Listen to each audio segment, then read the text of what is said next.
This shoe is a shoe on motivation on Teshuva. It's interesting that we have two people, they have to do things, two children, they have to do things. One person feels that the father obligates him to do it.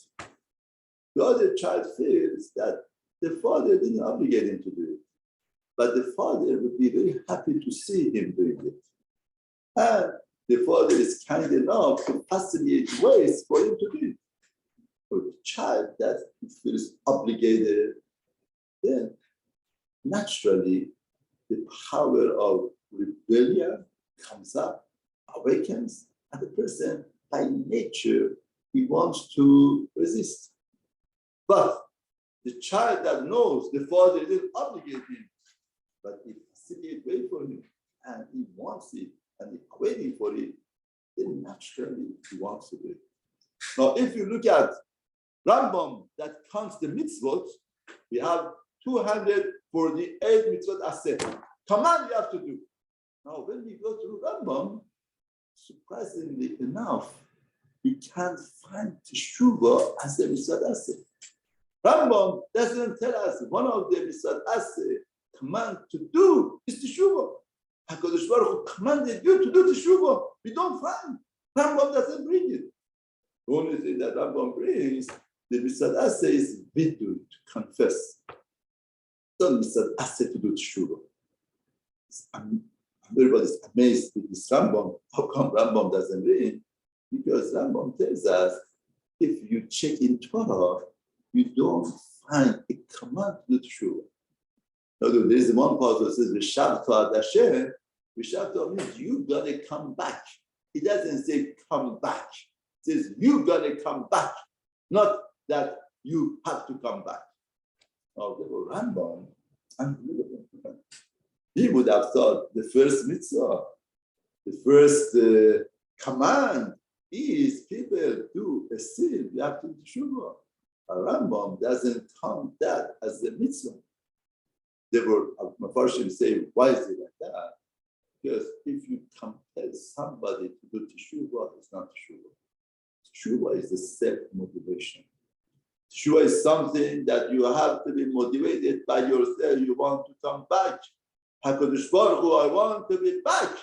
Person understands the greatness of Hashem, understands the kindness of HaKadosh Baruch Hu, understands what Hashem did for him in his life, right? Then once understands that, then naturally he wants to do Shuvah. Every day in Shemon Esrei, we say, first that, then we talk about Shuvah. Because as long as there is no that, there is no Shuvah. Teshuva comes with that of understanding what's life about, the chasadim of Hashem, the kindness of HaKadosh Baruch Hu. The greatest kindness is like this. We know, we know that every second, every minute, HaKadosh Baruch Hu will lose the beriah. It gives us power. If you feel the beriah of HaKadosh Baruch Hu, it's like a carpenter make a table. No, carpenter doesn't exist, the table exists. That's not creation. That's kefirah. Creation is not just making. Carpenter makes things, he just put them together. It doesn't create. Therefore, we confuse Hashem with the carpenter.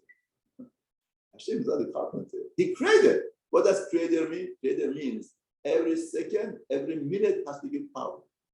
If 1 second, 1 minute, he ceases to give power, that collapse, that will not be there.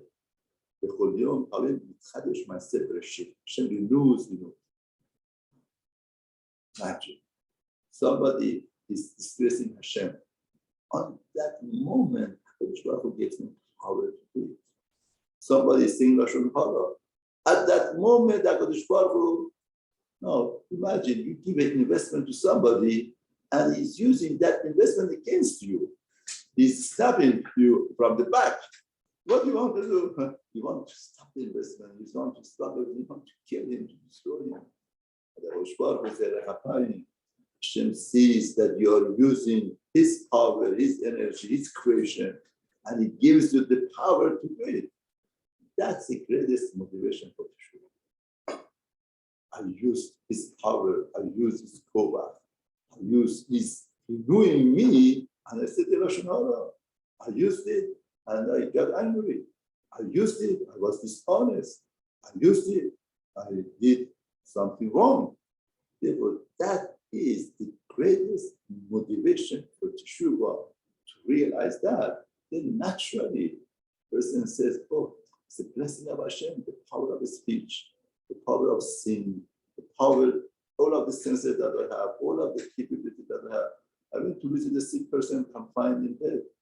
He was crying, he likes to go for selichot.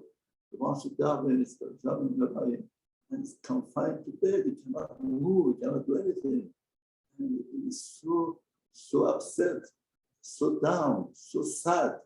Therefore, you have to understand all of the blessing of our Baruch, everything that Hashem wished us to realize that.